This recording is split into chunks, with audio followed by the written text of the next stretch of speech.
सत श्री अकाल दोस्तों, मैं जीत हरजीत हाज़र हाँ शिवचरण जग्गी कुस्सा की कहानी लैके, जिसका नाम है रस्सियां धर के मिणदे लोकी।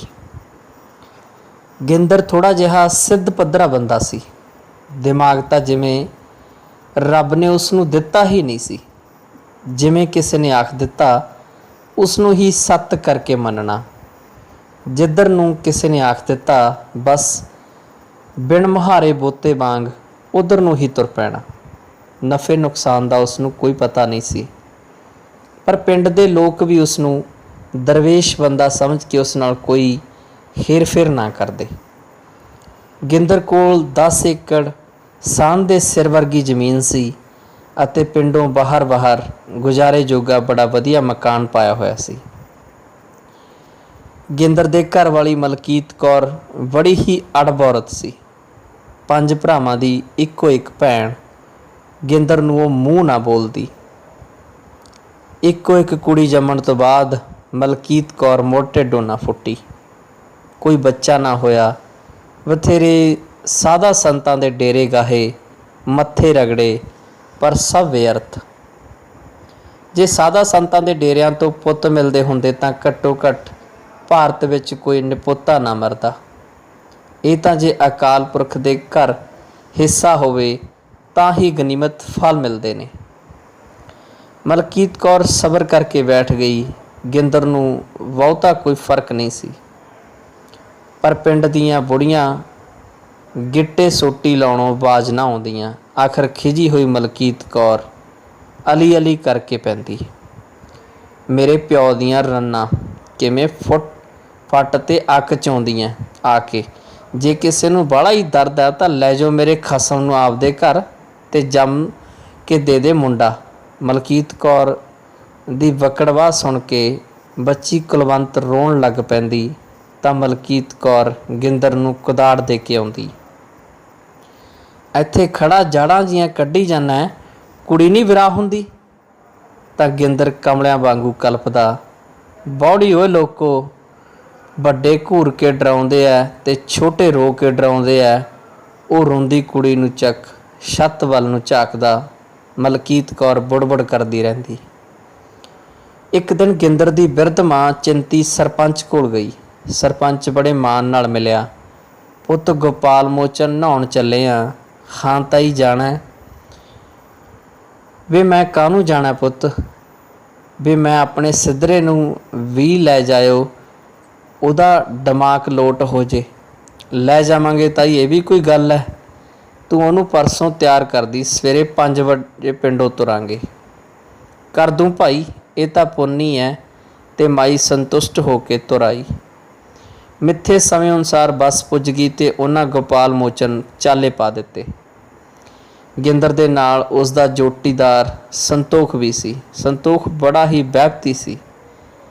ਉਹ ਗਿੰਦਰ ਨੂੰ ਉਂਗਲ ਲਾ ਕੇ ਕੋਈ ਨਾ ਕੋਈ ਕਤਿਤ ਖੜੀ ਕਰ ਰੱਖਦਾ ਅਤੇ ਆਪ ਆਸੇ ਪਾਸੇ ਹੋ ਜਾਂਦਾ। ਗੋਪਾਲ ਮੋਚਨ ਮੇਲੇ ਵਿੱਚ ਤਰ੍ਹਾਂ ਤਰ੍ਹਾਂ ਦੀ ਭੀੜ ਦੇਖ ਕੇ ਗਿੰਦਰ ਲਾਚੜ ਗਿਆ। ਪੁਲਿਸ ਪ੍ਰਬੰਧ ਪੂਰਾ ਸੀ। ਦੇਖੋ ਗਿੰਦਰਾ, ਇੱਥੇ ਤਾਂ ਕੁੜੀਆਂ ਵੀ ਪੁਲਿਸ ਵਾਲੀ ਵਰਦੀ ਪਾਈ ਫਿਰਦੀਆਂ। ਸੰਤੋਖ ਨੇ ਆਦਤ ਅਨੁਸਾਰ ਸਿੰਗੜੀ ਛੇੜੀ। ਲੈ ਹਾਂ ਬਾਈ, ਹੱਦ ਹੀ ਕਰਤੀ। ਇਹ ਸ਼ਹਿਰੀ ਕੁੜੀਆਂ ਪਿੰਡਾਂ ਦੇ ਜੱਟਾਂ ਨੂੰ ਬੜਾ ਮੋਹ ਕਰਦੀਆਂ। ਅੱਛਾ, ਟੋਕ ਕੇ ਦੇਖ ਲੈ, ਜੇ ਨਾ ਗੰਧਾਲੇ ਵਾਂਗੂ ਹਿੱਕ 'ਚ ਵੱਜੀ ਮੈਨੂੰ ਫੜ ਲਈ। ਸੰਤੋਖ ਦੀ ਚੁੱਕ ਤੇ ਗਿੰਦਰ ਨੇ ਇੱਕ ਲੇਡੀ ਪੁਲਿਸ ਅਫਸਰ ਗੁੱਤੋਂ ਜਾ ਫੜੀ। ਮਖਿਆ ਕੁੱਤੀਏ, ਆ ਪਤਲੂਨ ਜੀ ਕਿਵੇਂ ਪਾਈ ਫਿਰਦੀ ਐ? ਤੇ ਲੇਡੀ ਪੁਲਿਸ ਅਫਸਰ ਨੇ ਕ੍ਰੋਧ ਵਿੱਚ ਇੱਕ ਲੰਬੀ ਵਿਸਲ ਮਾਰੀ ਤਾਂ ਰਲਮੀ ਮਿਲਮੀ ਪੁਲਿਸ ਭਰਿੰਡਾਂ ਵਾਂਗ ਇਕੱਠੀ ਹੋ ਗਈ ਤੇ ਗਿੰਦਰ ਨੂੰ ਮੁਰਗੀ ਵਾਂਗ ਨੱਪ ਲਿਆ।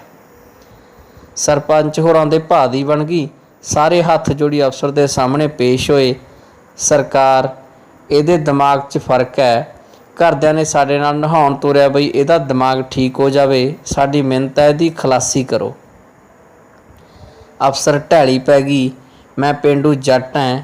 ਵਿੱਚੋਂ ਹੀ ਗਿੰਦਰ ਬੋਲ ਪਿਆ। ਉਹ ਸੋਚਦਾ ਸੀ ਬਈ ਕੀ ਹੈ, ਪੁਲਿਸ ਵਾਲੀ ਮੈਨੂੰ ਸ਼ਹਿਰੀ ਸਮਝ ਕੇ ਕਰੋਧੀ ਹੋ ਗਈ ਹੋਵੇ, ਹੁਣ ਪੇਂਡੂ ਜੱਟ ਦੇ ਨਾਂ ਨੂੰ ਹਿੱਕ ਨਾਲ ਲੱਗ ਜਾਵੇਗੀ। ਭੌਂਕ ਨਾ ਓਏ ਕੁੱਤਿਆ। ਸਰਪੰਚ ਗਿੰਦਰ ਨੂੰ ਹੂਰਾ ਲੈ ਕੇ ਪਿਆ। ਸਰਕਾਰ, मैं पिंड दे सरपंच हाँ, किरपा करो इहनूं बख्शो। देखो सरपंच साहब, तुहाडी जिम्मेवारी ते छड्ड रही हाँ, नहीं इसका दिमाग असी ठीक कर देंदे। अगर हुण इसने मेले विच कोई हरकत की असी केस दर्ज करके अंदर दे देना। मेरी पूरी जिम्मेवारी है सरकार, मेहरबानी। ते वो हथ जोड़ के तुर पे। फिर तिन्ने दिन सरपंच गिंदर नालों आसे पासे ना होया ते ना ही संतोख नूं उसदे लागे लगन दिता। नहा के आउंदियां नूं ही गुआंढियां दी भर जवान कालज पढ़दी कुड़ी चल वसी। अगले दिन गिंदर कुड़ी दा अफसोस करन गया तां सिद्धा ही बुढ़ियां विच जा बैठा। अच्छा करतारो, कुड़ी मर गई फिर? हाँ गिंदरा मर गई, नाले सानू मार के सिट गई। करतारो अंदरों डुब्बिया हौंका पर फिर उठिया। गिंदर ने अपना घोड़ू बजाउणा शुरू कर दिता। आपदे जाने वो सही गल्लां कर रहा सी। चलो जिन्ने बंदे दी लिखी है भोगनी पैंदी है। हुण तां सौहरी ब्याहण वाली सी। चलो विआह वालों तां खैड़ा छुट्टिया। 5-6 लख की कहानी सी, सौहरिਆਂ दे मारन नाल आपे ही मर गई। सोहना होया। सारे ही दंग होए गिंदर दी आकाशवाणी सुन रहे सन। वो कुछ च मूंगले कढ़ कढ़ मार रहा सी। चल गिंदरा चलीए, नंबरदार ने उसनूं नाल तुरदा कर लिया। पर तुरदा तुरदा वो एक होर पटाका सुट गया। चंगा करतारो, कुड़ी तां मरन वाली मर गई, हुण तूं धर्मराज दे डेरे नूं तुर पई। तेरे पिछों बचदा फिर महेंद्र सिंह भी नहीं। महेंद्र सिंह पिछों मुंडिया ने तां की बचना है। वो तां पहलां ही सिवियां दी टिकट कटाई फिरदा है। किधरे शराब किधरे गोलियां, घर तां फिर उजड़ गया। उजड़े घरां च तां फिर कुत्ते ही मोतदे आ। ओए तुर पा हुण बापू। ते नंबरदार गिंदर नूं बच्चे वांग ਉਂਗਲ ला के लै गया। दिन गुजरदिਆਂ ਨੂੰ ਕੀ लगदा है, दिन चढ़दा रहा छिपदा रहा। गिंदर दी कुड़ी मामिਆਂ ने +2 करवा के पढ़नों हटा ली ते एक वधिया जिहा घर देख के कुलवंत दा विआह धर दिता। कुलवंत नूं कमले बापू ते कदे गुस्सा नहीं सी आया। बापू तां उसदी आत्मा सी, एक निर्लेप आत्मा। गिंदर ने भी कदे धी नूं मंदा वचन नहीं बोलिया सी। डोली विच बैठ के तुरदी कुलवंत नूं गिंदर कहण लग्या, तेरा मसां विआह कीता कुड़ीए, हुण नित ना इधर नूं मूँह चक के लिया करी। सियाणी बन के आपदे घर रही। बापू दे सीधे पद्धरे बोल सुन के कुड़ी दे विराग दा हट टुट गया ते वो बच्चे वांग धा मार के बापू दे गल नूं चिंबड़ गई। गिंदर भी समोसिया जिहा हो गया। डोली तुर गई। कुलवंत दा प्राहुणा अत दर्जे दा लालची सी ते सस निरी ही कलेशी। उन्हां दे रिश्ते ही इस लालच करके लिया सी कि इकल्ली कुड़ी है, जमीन जायदाद सारी सानू ही आवेगी। महीना कुछ भर तक कुलवंत नूं वाहवा पुੱਤ पुੱਤ होई। पर फिर उसदे माड़े दिन शुरू हो गए। उसदा पति दिलबाग हर रोज़ शराब पी के आउंदा ते बिना गलों कुलवंत नूं कुੱਟ धरदा। वो सारा दर्द दिल च ही दबा लैंदी। पर एक चिंता एक इंतहा हो गई जिसदा दिलबाग ते उसदी माँ ने रल के कुलवंत नूं कुੱਟਿਆ। कुलवंत दी सस ने तां इत्थों तक आख दिता कि अपने पूजड़ प्यो नूं आख सारी जमीन तुरंत दिलबाग दे नां लवावे, नहीं तो आपदी धी नूं आपदे घर रखे। पढ़ी लिखी कुलवंत सोचां विच पै गई। बापू ने किहड़ा इनकार करना सी। बापू ने तो सह सुहा ही आख देना सी, लवा दिन्ने आ भाई, पर जमीन देण तो बाद बेबे बापू दी जून बेजून हो जाणगे। दिलबाग तां उन्हां नूं पूड़े देणों रहा। कुलवंत पेके आके बह गई। बापू दी बुक्कल विच वड़ जारो जार रोई। बापू दा उसनूं दिल धरेक सी। तैनूं सौहरी कोई तंगी फंगी तां नहीं? बापू ने गड़क के पुछया। नहीं बापू, मैं बहुत सुखी हाँ। कुलवंत दा हिरदा लीरा होया पिया सी। जे कोई तंग करे दस दई, 4 मारांगे छेतर लोकां दे ब्याह।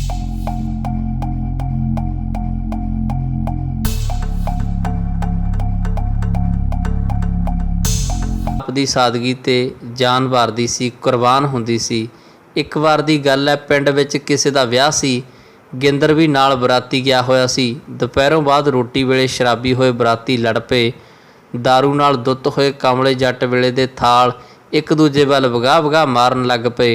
उन्हां वल देख के गिंदर ने भी थाल चलाउणे शुरू कर दिते ਜਦੋਂ ਕਿਸੇ ਪੇਂਡੂ ਨੇ ਗਿੰਦਰ ਨੂੰ ਆ ਕੇ ਪੁੱਛਿਆ, ਉਹ ਇਹ ਕੀ ਕਰਦਾ? ਤਾਂ ਗਿੰਦਰ ਬੜੇ ਮਜ਼ਾਜ ਨਾਲ ਬੋਲਿਆ, ਉਹਨਾਂ ਨੂੰ ਦੇਖ ਕੇ ਕਰਦਾ। ਤਾਂ ਪੇਂਡੂ ਬੋਲਿਆ, ਉਹ ਤਾਂ ਕਮਲਿਆ ਲੜਦੇ ਆ, ਪਰ ਤੇਰੀ ਕਿਸੇ ਨਾਲ ਕੋਈ ਦੁਸ਼ਮਣੀ ਨਹੀਂ।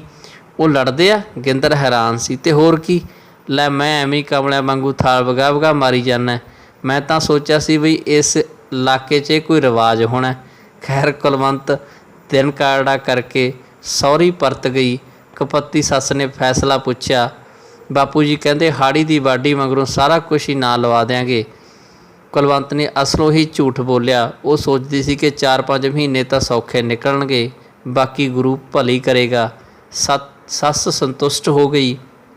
ਦਿਲਬਾਗ ਨੇ ਕੁਲਵੰਤ ਨੂੰ ਕੁੱਟਣਾ ਮਾਰਨਾ ਛੱਡ ਦਿੱਤਾ। ਸੱਸ ਦੀ ਪੁੱਤ ਫਿਰ ਸ਼ੁਰੂ ਹੋ ਗਈ। ਕੁਲਵੰਤ ਨੂੰ ਅਚਾਨਕ ਹੀ ਇੱਕ ਅਤਿਅੰਤ ਹਿਰਦੇ ਵੇਦਕ ਖਬਰ ਮਿਲੀ। ਗਿੰਦਰ ਅਚਾਨਕ ਚੜ੍ਹਾਈ ਕਰ ਗਿਆ ਸੀ।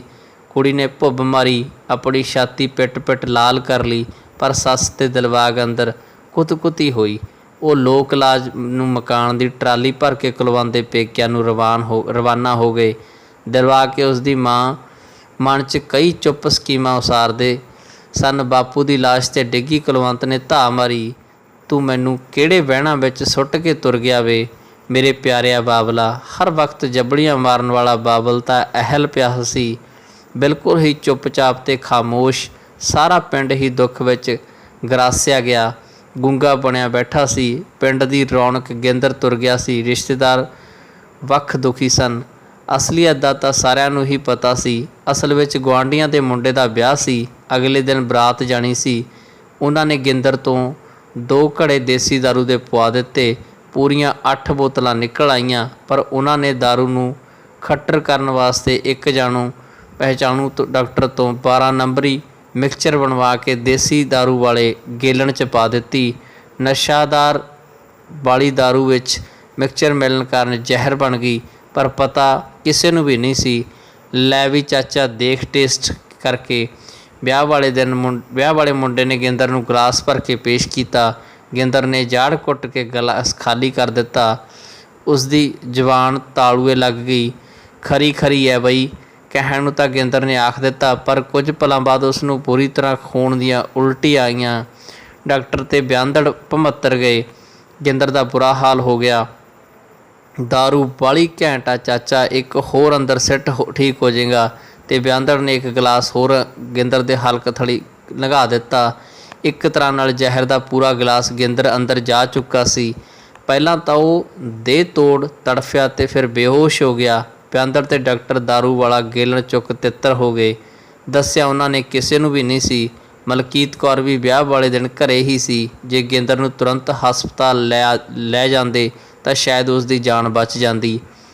ਜਦ ਅੱਧੀ ਕੁ ਰਾਤ ਮਲਕੀਤ ਕੌਰ ਵਿਆਹ ਵਾਲੇ ਘਰੋਂ ਪਰਤੀ ਤਾਂ ਗਿੰਦਰ ਫੱਟੇ ਵਾਂਗ ਆਕੜਿਆ, ਮੂੰਹ ਅੱਡੀ ਪਿਆ ਸੀ। ਅੱਖਾਂ ਉਸਦੀਆਂ ਚਫਾਲ ਖੁੱਲ੍ਹੀਆਂ ਸਨ। ਮੂੰਹ 'ਤੇ ਲਹੂ ਲਿਬੜੀ ਝੱਗ ਸੁੱਟੀ ਪਈ ਸੀ। ਮਲਕੀਤ ਕੌਰ ਨੇ ਦੁਹੱਥੜ ਮਾਰੀ। ਉਸਦੇ ਹਾਲ ਦੁਹਾਈ ਪਾਉਣ 'ਤੇ ਸਾਰਾ ਪਿੰਡ ਇਕੱਠਾ ਹੋ ਗਿਆ। ਦਾਰੂ ਕੱਢਣ ਵਾਲੇ ਮਲਕੀਤ ਕੌਰ ਨੂੰ ਪਤਾ ਸੀ। ਉਸਨੇ ਕ੍ਰੋਧ ਵਿੱਚ ਆ ਕੇ ਸੁਣਾਈ ਕੀਤੀ, ਕੁੱਤਿਓ ਬਾਹਮਣੋ, ਮੇਰਾ ਸਾਧ ਵਰਗਾ ਖਸਮ ਤਾਂ ਤੁਸੀਂ ਲੈ ਲਿਆ, ਹੁਣ ਤੁਹਾਡੇ ਸਾਰੇ ਖਲਣੇ ਨੂੰ ਰੜਵਾ ਕੇ ਮਰਵਾਊਂ। ਮਲਕੀਤ ਕੌਰ ਦੀ ਸਖਤੀ ਧਮਕੀ ਤੇ ਪੰਡਤਾਂ ਦੇ ਸਾਰੇ ਟੱਬਰ ਨੇ ਆ ਕੇ ਉਸਦੇ ਪੈਰ ਫੜ ਲਏ। ਪੰਚਾਇਤ ਦਾ ਮਿੰਨਤਾ ਤਰਲਾ ਕੀਤਾ। ਸਰਪੰਚ ਤੁਰੰਤ ਮਲਕੀਤ ਕੌਰ ਕੋਲ ਪਹੁੰਚਿਆ। ਜੇ ਕੁਛ ਹੋ ਗਿਆ ਮਲਕੀਤ ਕੌਰੇ, ਕਿਸੇ ਦੇ ਵੱਸ ਨਹੀਂ। ਹੁਣ ਤੂੰ ਬਸ ਪੁਲਿਸ ਨੂੰ 20 ਟਟੈਵਰ ਖੜ੍ਹੇ ਕਰਕੇ ਖੁਆਰ ਕਰੂ ਤੇ ਕਚਹਿਰੀਆਂ ਦੇ ਗੇੜੇ ਵਾਧੂ ਦੇ ਮਾਰਾਂਗੇ। ਇਹਨਾਂ ਨੂੰ ਸਜ਼ਾ ਬੋਲਣ ਨਾਲੋਂ ਗਿੰਦਰ ਸਿੰਘ ਨੂੰ ਮੁੜ ਨਹੀਂ ਆਉਣਾ। ਵਾਧੂ ਇਹਦੀ ਲਾਸ਼ ਦੀ ਖੱਜਲ ਕਰਾਂਗੇ। ਪੁਲਿਸ ਵਾਲੇ ਪੋਸਟਮਾਸਟਰ ਕਰਵਾਉਣਗੇ, 20 ਪੰਗੇ ਖੜ੍ਹੇ ਕਰਨਗੇ। ਜੇ ਤੂੰ ਕਹੇ ਪੰਡਤਾਂ ਦਾ ਛਤਰੌਲਾ ਫੇਰ ਦਿੰਦੇ ਆ। ਮਲਕੀਤ ਕੌਰ ਚੁੱਪ ਸੀ। ਸਰਪੰਚ ਨੇ ਸੱਚ ਹੀ ਤਾਂ ਬੋਲਿਆ ਸੀ। ਪੰਚਾਇਤ ਰੱਬ ਵਰਗੀ ਹੁੰਦੀ ਹੈ ਭਾਈ, ਧੱਕੀ ਦਾ ਨਹੀਂ ਹੁੰਦਾ। ਬੂਟਾ ਧਾਲੀਵਾਲ ਬੋਲਿਆ, ਜੋ ਹੋਇਆ ਬਹੁਤ ਬੁਰਾ ਹੋਇਆ। ਗੱਲ 'ਤੇ ਮਿੱਟੀ ਪਾਓ ਤੇ ਸੰਸਕਾਰ ਕਰੋ, ਤਾਇਓ ਜਾਗਰ ਸਿੰਘ ਨੇ ਕਿਹਾ ਸੀ। ਸਿਆਣਿਆਂ ਦੀ ਦਿੱਤੀ ਮੱਤ 'ਤੇ ਗਿੰਦਰ ਦਾ ਸੰਸਕਾਰ ਕਰ ਦਿੱਤਾ ਗਿਆ। ਸਾਰੇ ਰਿਸ਼ਤੇਦਾਰ ਵਿਦਾ ਹੋ ਗਏ। ਗਿੰਦਰ ਤਾਂ ਚਲਾ ਗਿਆ, ਪਰ ਮਲਕੀਤ ਕੌਰ ਦੀ ਜ਼ਿੰਦਗੀ ਵਿੱਚ ਹਨੇਰਾ ਛਾ ਗਿਆ। ਹੁਣ ਉਹ ਆਪ ਪੱਠੇ ਲਿਆਉਂਦੀ, ਕੁਤਰਦੀ ਤੇ ਪਸ਼ੂਆਂ ਨੂੰ ਪਾਉਂਦੀ। ਜਦੋਂ ਉਸਦੇ ਦਿਲੋਂ ਲਾਂਬੂ ਉੱਠਦਾ ਤਾਂ ਉਹ ਰੱਬ ਨੂੰ ਸਿੱਧੀ ਹੋ ਜਾਂਦੀ। ਰੱਬਾ, ਜੇ ਉਹਨੂੰ ਚੁੱਕਣਾ ਹੀ ਸੀ ਤਾਂ ਇੱਕ ਪੁੱਤ ਦੇ ਦਿੰਦਾ। ਚਾਹੇ ਉਹ ਗਿੰਦਰ ਨੂੰ ਕਿੰਨਾ ਵੀ ਮੰਦਾ ਚੰਗਾ ਬੋਲਦੀ ਸੀ, ਪਰ ਉਸ ਨੂੰ ਯਾਦ ਕਰ ਕਰ ਬੁੱਕ ਬੁੱਕ ਹੰਝੂ ਕੇਰਦੀ ਝੂਰਦੀ ਰਹਿੰਦੀ। ਹੋਣ ਦਾ ਅਣਹੋਣ ਦਾ ਅਹਿਸਾਸ ਹੁੰਦਾ। ਕੁਲਵੰਤ ਅਤੇ ਦਿਲਬਾਗ ਕਦੇ ਕਦੇ ਗੇੜਾ ਮਾਰਦੇ ਤੇ ਸ਼ਾਮ ਨੂੰ ਮੁੜ ਜਾਂਦੇ। ਦਿਲਬਾਗ ਦਾ ਤਾਂ ਬਸ ਇੱਕੋ ਹੀ ਮਕਸਦ ਸੀ, ਪਰ ਕੁਲਵੰਤ ਨੇ ਇਸ ਬਾਰੇ ਮਾਂ ਕੋਲ ਬਾਤ ਨਾ ਪਾਈ। ਪਰ ਕੋਈ ਕਿੰਨਾ ਚਿਰ ਚੁੱਪ ਰਹਿ ਸਕਦਾ ਹੈ। ਇੱਕ ਦਿਨ ਅੱਕੀ ਹੋਈ ਕੁਲਵੰਤ ਨੇ ਦਿਲਬਾਗ ਦੀ ਬਦਨੀਤ ਬਾਰੇ ਦੱਸ ਮਾਂ ਦੇ ਸੀਨੇ ਬਰਸ਼ੀ ਹੀ ਮਾਰ ਦਿੱਤੀ। ਮਾਂ ਦਾ ਦਿਲ ਖੱਖੜੀਏ ਹੋ ਗਿਆ। ਮਾਂ ਨੇ ਅਜਿਹਾ ਹੌਂਕਾ ਖਿੱਚਿਆ ਕਿ ਰਾਤ ਨੂੰ ਮੰਜੇ 'ਤੇ ਪਈ, ਫਿਰ ਉਹ ਮੁੜ ਕੇ ਨਾ ਉੱਠੀ। ਦਿਲਬਾਗ ਤੇ ਪਿੰਡ ਵਾਲਿਆਂ ਨੇ ਮਲਕੀਤ ਕੌਰ ਦੀ ਮਿੱਟੀ ਕਿਉਂਟੀ ਫੁੱਲ ਤਾਰਾਏ। ਪਿੰਡ ਪਹੁੰਚੇ ਤਾਂ ਦਿਲਬਾਗ ਤਾਇਆ ਉਜਾਗਰ ਸਿਉਂ ਬੌੜ ਪਿਆ। ਉਹ ਦਿਲਬਾਗ ਨੂੰ ਸੰਬੋਧਨ ਹੋਇਆ, ਸ਼ੇਰਾ ਉਹ ਤਾਂ ਤੁਰਨ ਵਾਲੇ ਤੁਰ ਗਏ, ਪਰ ਤੂੰ ਜ਼ਮੀਨ ਤੇ ਘਰ ਦੀ ਸੰਭਾਲ ਕਰ। ਇਹ ਸਾਰਾ ਕੁਝ ਹੁਣ ਤੇਰਾ ਹੀ ਹੈ। ਪਰ ਤਾਇਆ ਜੀ, ਮੇਰਾ ਤਾਂ ਪਿੱਛੇ ਬਹੁਤ ਮੁਸ਼ਕਿਲ ਹੈ। ਦਿਲਬਾਗ ਨੇ ਚਤਰਾਈ ਖੇਡੀ। ਫਿਰ ਪਿੱਤਰਾ ਇਉਂ ਕਰ, ਇਹਨੂੰ ਸਾਰੇ ਕਾਸਿਆਂ ਨੂੰ ਵੇਚ ਵੱਟ ਕੇ ਪੈਸਾ ਹੱਥ ਹੇਠ ਕਰ। ਸ਼ਰੀਕਾਂ ਤੋਂ ਡਰੀਦਾ ਕੱਲ੍ਹ ਨੂੰ ਕਿਸੇ ਨੇ ਕਬਜ਼ਾ ਕਰ ਲਿਆ, ਵਾਧੂ ਸਿਰ ਪਾਟਣਗੇ, ਥਾਂ ਕਰੇਗਾ। ਦਿਲਬਾਗ ਦੇ ਦਿਲ ਦੀ ਹੋ ਗਈ, ਪਰ ਉਹ ਚੁੱਪ ਰਿਹਾ। ਕੀ ਸੋਚਣ ਲੱਗ ਪਿਆ? ਤਾਇਆ ਸੱਚੀ ਹਮਦਰਦੀ ਵਿੱਚ ਨੁਚੜੀ ਜਾ ਰਿਹਾ ਸੀ। ਉਸਦਾ ਚਿੱਟਾ ਸਾਊ ਦਾੜਾ ਹਵਾ ਵਿੱਚ ਲਹਿਰਾ ਰਿਹਾ ਸੀ। ਦਿਲਬਾਗ ਦੇ ਦਿਲ ਦੀ ਅੰਦਰਲੀ ਕਾਲਸ ਦਾ ਉਸਨੂੰ ਪਤਾ ਨਹੀਂ ਸੀ। ਮੈਂ ਸੋਚਦਾ ਸੀ ਤਾਇਆ ਜੀ, ਬਈ ਇਸ ਬਹਾਨੇ ਇੱਥੇ ਆਉਣ ਜਾਣ ਬਣਿਆ ਰਹਿੰਦਾ। ਤੂੰ ਸ਼ੇਰਾ ਜੀ ਸਦਕੇ ਆ, ਸਾਰਾ ਪਿੰਡ ਹੀ ਤੇਰਾ। ਗਿੰਦਰ ਦਾ ਪਿੰਡ ਸਾਂਝਾ ਸੀ। ਉਹ ਤਾਂ ਇੱਕ ਪਾਕ ਪਵਿੱਤਰ ਰੂਹ ਸੀ, ਦੁਨੀਆ ਦੇ ਝੰਜਟਾਂ ਤੋਂ ਲੱਖਾਂ ਕੋਹਾਂ ਪਰਾਂ ਦੂਰ। ਪਰ ਤੂੰ ਜ਼ਮੀਨ ਵਾਲਾ ਟੈਂਟਾ ਜ਼ਰੂਰ ਨਿਬੇੜ ਜੇ। ਗਿੰਦਰ ਸਿਉਂ ਦੀ ਪੈੜੀ ਕਰਕੇ ਕੋਈ ਝਗੜਾ ਹੋਇਆ ਤਾਂ ਮੈਂ ਜਿਹੜਾ ਦੁਖੀ ਹੋਣਾ ਹੀ ਹੈ, ਨਾਲ ਅੱਧਾ ਪਿੰਡ ਦੁਖੀ ਹੋਊ। ਤਾਇਆ ਉਜਾਗਰ ਸਿੰਘ ਵੀ ਬਿੱਤੋਂ ਵੱਧ ਜਜ਼ਬਾਤੀ ਹੋ ਗਿਆ। ਪਰ ਤਾਇਆ ਜੀ, ਕੋਈ ਗਾਹਕ ਵੀ ਮਿਲੇ। ਗਾਹਕ ਬਥੇਰੇ, ਮੈਂ ਲੱਭ ਕੇ ਦੇਊਂ। ਤਾਏ ਨੇ ਆਪਣੀ ਹਿੱਕ 'ਤੇ ਵੱਡਾ ਸਾਰਾ ਹੱਥ ਮਾਰਿਆ। ਫੈਸਲਾ ਹੋ ਗਿਆ, ਗਾਹਕ ਵੀ ਮਿਲ ਗਿਆ। ਤਾਏ ਉਜਾਗਰ ਸਿੰਘ ਦੇ ਪਿੰਡ ਤੋਂ ਦੋ ਮੋਹਤਵਰ ਬੰਦਿਆਂ ਨੇ ਕੁਝ ਸਿੱਧੇ ਅਤੇ ਕੁਝ ਅਸਿੱਧੇ ਹੀਲੇ ਵਸੀਲੇ ਕਰਕੇ ਗਿੰਦਰ ਵਾਲੀ ਜ਼ਮੀਨ 'ਤੇ ਘਰ ਵੇਚ ਕੇ ਪੈਸੇ ਦਿਲਬਾਗ ਸਿੰਘ ਦੇ ਹੱਥ ਫੜਾ ਦਿੱਤੇ। ਕਬਜ਼ਾ ਹਾੜੀ ਤੋਂ ਬਾਅਦ ਦੇਣਾ ਮਿੱਥਿਆ ਸੀ। ਹਾੜੀ ਦੀ ਸਾਰੀ ਫਸਲ ਦਿਲਬਾਗ ਦਾ ਹੀ ਮਾਲਕ ਹੋਣਾ ਸੀ। ਹਾੜੀ ਦੀ ਵਾਢੀ ਤੋਂ ਲੈ ਕੇ ਕਣਕ ਦੀ ਕਢਾਈ ਤੱਕ ਸਾਰੀ ਜ਼ਿੰਮੇਵਾਰੀ ਉਸੇ ਦੀ ਸੀ। ਉਹ ਮਿਲੇ 40 ਲੱਖ ਰੁਪਏ ਬੈਂਕ ਵਿੱਚ ਰੱਖ ਪਿੰਡ ਨੂੰ ਵਸ ਚੜ੍ਹ ਗਿਆ। ਹੁਣ ਉਸਦੇ ਧਰਤੀ ਪੈਰ ਨਹੀਂ ਲੱਗਦੇ ਸਨ। 40 ਲੱਖ ਰੁਪਏ, ਅਤੇ ਉਹ ਵੀ ਮੱਲੋ ਮੱਲੀ ਮਿਲਣੇ। ਦਿਲਬਾਗ ਤਾਂ ਅੱਜ ਸਿਰੋਂ ਸਰਦਾਰ ਸੀ। ਹਾੜੀ ਦੀ ਵਾਢੀ ਆ ਗਈ। ਦਿਲਬਾਗ ਨੇ ਪਿੰਡੋਂ ਕੰਬਾਈਨ ਲਿਆ ਕੇ ਕਣਕ ਕਢਵਾ ਦਿੱਤੀ ਅਤੇ ਦਾਣੇ ਆਪਣੇ ਆੜ੍ਹਤੀਆਂ ਨੂੰ ਤਲਵਾ ਕੇ ਚੁਕਵਾ ਦਿੱਤੇ। ਚਾਰ ਪਾਸਿਓਂ ਫਾਰਗ ਹੋ ਕੇ ਦਿਲਬਾਗ ਤੇ ਉਸਦੇ ਜੁੰਡੀ ਦੇ ਯਾਰਾਂ ਨੇ ਸ਼ਾਮ ਨੂੰ ਗਿੰਦਰ ਦੇ ਘਰੇ ਝੰਡਾ ਆ ਗੱਡਿਆ। ਬੋਤਲਾਂ ਖੁੱਲ੍ਹ ਗਈਆਂ, ਬੱਕਰਾ ਵੱਢਿਆ ਗਿਆ, ਕੋਠੇ 'ਤੇ 2 ਮੰਜੇ ਜੋੜ ਕੇ ਸਪੀਕਰ ਲਾਇਆ ਗਿਆ। ਦਾਰੂ ਨਾਲ ਬੱਕਰਾ ਚੂੰਡਿਆ ਜਾ ਰਿਹਾ ਸੀ ਅਤੇ ਸਪੀਕਰ 'ਤੇ ਗੰਦੇ ਗੀਤ ਵੱਜ ਰਹੇ ਸਨ, ਲਲਕਾਰੇ ਵੱਜ ਰਹੇ ਸਨ ਅਤੇ ਬੋਤੇ ਵਾਂਗ ਮੱਗੇ ਕੱਢੇ ਜਾ ਰਹੇ ਸਨ। ਸਾਰਾ ਪਿੰਡ ਕੰਨਾਂ ਵਿੱਚ ਉਂਗਲਾਂ ਦੇਈ ਪਿਆ ਸੀ, ਜਿਵੇਂ ਸਾਰਾ ਪਿੰਡ ਮਰ ਗਿਆ ਸੀ, ਜਿਵੇਂ ਸਾਰਾ ਪਿੰਡ ਉੱਜੜ ਗਿਆ ਸੀ, ਜਿਵੇਂ ਸਾਰੇ ਪਿੰਡ ਨੂੰ ਦਿਓ ਖਾ ਗਿਆ ਸੀ। ਪਰ ਸਪੀਕਰ 'ਤੇ ਤਵਾ ਖੜਕ ਰਿਹਾ ਸੀ। ਰੱਸੀਆਂ ਧਰ ਕੇ ਮਿਣਦੇ ਲੋਕੀ, ਔਤ ਗਿਆਂ ਦੀਆਂ ਥਾਵਾਂ। ਸਾਰੇ ਪਿੰਡ ਨੂੰ ਇੰਝ ਮਹਿਸੂਸ ਹੋਇਆ ਕਿ ਗਿੰਦਰ ਅਸਲ ਵਿੱਚ ਉਸ ਦਿਨ ਨਹੀਂ, ਅੱਜ ਮਰਿਆ ਸੀ। ਧੰਨਵਾਦ। ਚੌਹਾਨ ਇੰਟਰਟੇਨਮੈਂਟ ਤੁਹਾਡਾ ਆਪਣਾ, ਤੁਹਾਡੇ ਲਈ।